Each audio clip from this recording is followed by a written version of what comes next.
ત્યારે સીધા દ્રશ્યો ગાંધીનગરથી આપ જુઓ કે જ્યાં નાયબ મુખ્યમંત્રીનો ચાર્જ સંભાળ્યો છે હર્ષ સંઘવીએ। ખુરશી પર તેઓ બેસી ગયા છે અને પ્રભુને પ્રાર્થના કરી તેઓએ આ પદભાર સંભાળી લીધો છે। નારેબાજી સાથે તેઓને અભિનંદન પાઠવવામાં આવી રહ્યા છે।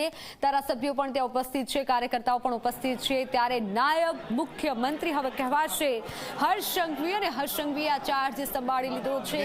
ધનતેરસના પાવન દિવસે પોતાની ઓફિસમાં વિધિવત રીતે પૂજાવિધિ કર્યા બાદ હર્ષ સંઘવીએ આ ચાર્જ સંભાળી લીધો છે। કાર્યકર્તાઓથી લઈને ધારાસભ્યો તેઓને મળવા માટે, અભિનંદન આપવા માટે, શુભેચ્છાઓ આપવા માટે પહોંચ્યા છે। શુભેચ્છાઓનો વરસાદ અત્યારે થઈ રહ્યો છે। હર્ષ સંઘવીએ નાયબ મુખ્યમંત્રીની સાથે રમતગમત ખાતું પણ સંભાળ્યું છે।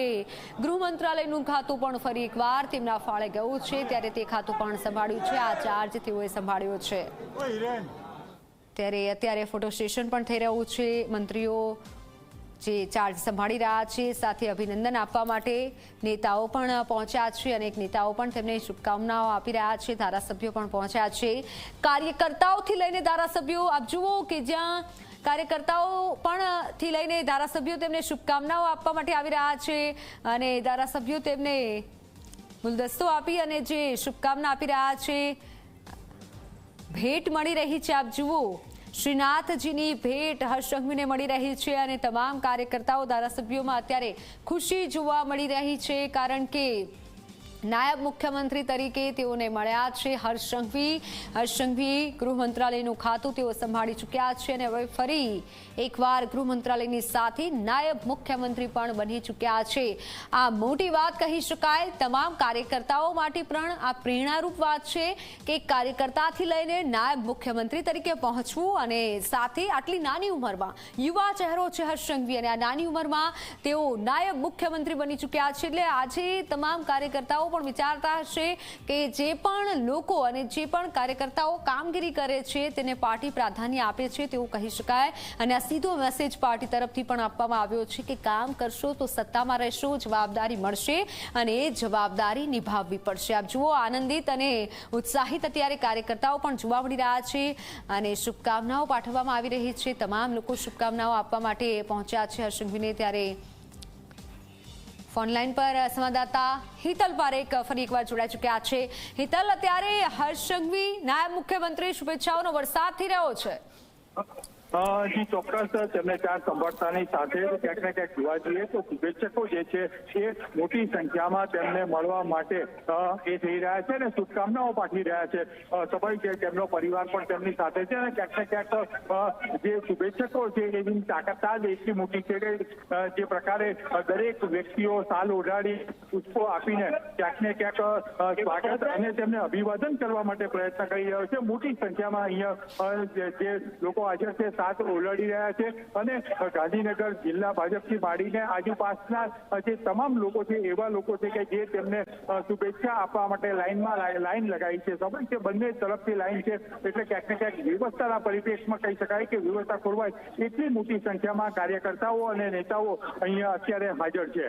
જી બિલકુલ, આભાર માહિતી બદલ। સતત અપડેટ પણ આપ આપતા રહેજો। ત્યારે શુભેચ્છાઓનો વરસાદ થઈ રહ્યો છે અને સાથે કાર્યકર્તાઓ મોટી સંખ્યામાં પહોંચ્યા છે, ધારાસભ્યો પણ છે શુભેચ્છા આપવા માટે।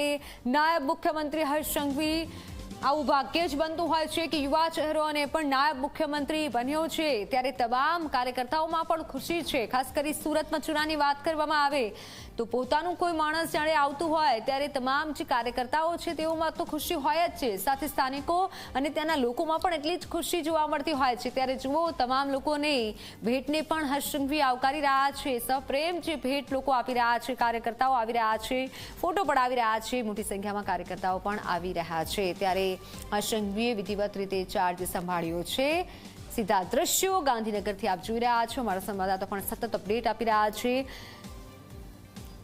નાના નાના બાળકો પણ હર્ષ સંઘવીને આપ જુઓ મળવા માટે આવી રહ્યા છે અને અભિનંદન આપવા માટે આવી રહ્યા છે। ફોટો સેશન થઈ રહ્યું છે। મોટી સંખ્યામાં અત્યારે ગાંધીનગર ખાતે લોકો પણ ઉપસ્થિત છે, કાર્યકર્તાઓ પણ ઉપસ્થિત છે અને નાની નાની બાળાઓ પણ, આજે તો ધનતેરસ છે ત્યારે ધનતેરસના દિવસથી નાની નાની બાળાઓ પણ હર્ષ સંઘવીના આશીર્વાદ મેળવ્યા છે અને ફૂલો આપી તેઓનું અભિવાદન કરવામાં આવી રહ્યું છે, અભિનંદન પાઠવવા માટે પહોંચ્યા છે। આપ જુઓ કે જ્યાં હનુમાનજીની પ્રતિકૃતિ અપાઈ છે ભેટમાં, એક તરફ શ્રીનાથજીની પ્રતિકૃતિ ભેટમાં અપાઈ છે અને હર્ષંઘવીએ ચાર્જ સંભાળી લીધો છે. વિધિવત રીતે ચાર્જ સંભાળ્યો છે હર્ષંઘવીએ. ખુરશી પર બેસી ગયા છે અને અભિવાદન જે લોકો કરી રહ્યા છે, અભિનંદનનો જે વરસાદ થઈ રહ્યો છે તેના સીધા દ્રશ્યો આ છે. તમામ લોકો સાથે હાથ મિલાવી અને આ ખુશી વ્યક્ત લોકો પણ કરી રહ્યા છે, કારણ કે હવે તો લોકો ગૃહમંત્રીને મળી જ રહ્યા છે, પરંતુ સાથે હવે નાયબ મુખ્યમંત્રીને મળી રહ્યા છે. પહેલા ગૃહ ખાતું સંભાળ્યું અને હવે નાયબ મુખ્યમંત્રી તરીકે આ ખાતું સંભાળશે. તો વિધિવત રીતે રીવાબા જાડેજાએ પણ આ ચાર્જ સંભાળી લીધો છે.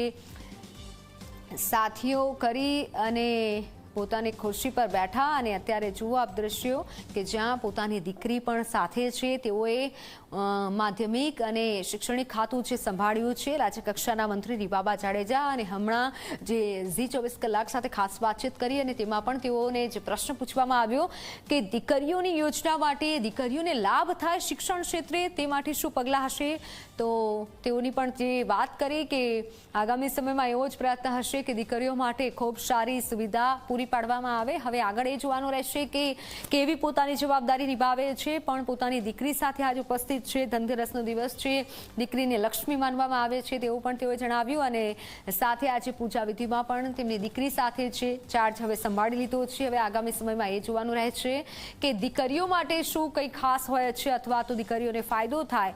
ખાસ જે અંતરિયાળ વિસ્તારમાં જે દીકરીઓ હોય છે, જે ભણવા માંગે છે, તે દીકરીઓ માટે જો કંઈ વ્યવસ્થા કરવામાં આવે તો તમામ લોકોમાં વધારે ખુશી જોવા મળે. ત્યારે રાજ્યકક્ષાના મંત્રી રીવાબા જાડેજાએ પણ પોતાનો ચાર્જ સંભાળી લીધો છે અને તેઓ પોતાના પરિધાનમાં અત્યારે પૂજા વિધિ કરી છે, સાડી પહેરી છે અને હંમેશા તેઓ આ રીતે જોવા મળતા હોય છે.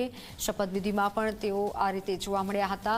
બંને દ્રશ્યો અમે ગાંધીનગરથી બતાવી રહ્યા છીએ કે જ્યાં મંત્રીઓએ આજે ચાર્જ સંભાળ્યો છે. મંત્રીઓ માટે ધનતેરસનો દિવસ શુભ સાબિત થયો છે. ઘણા દિવસથી જે અટકળો હતી તે અટકળો પર પૂર્ણ વિરામ મુકાયું, શપથવિધિ થઈ અને ત્યારબાદ આજના પવિત્ર દિવસે ચાર્જ સંભાળી લીધો છે.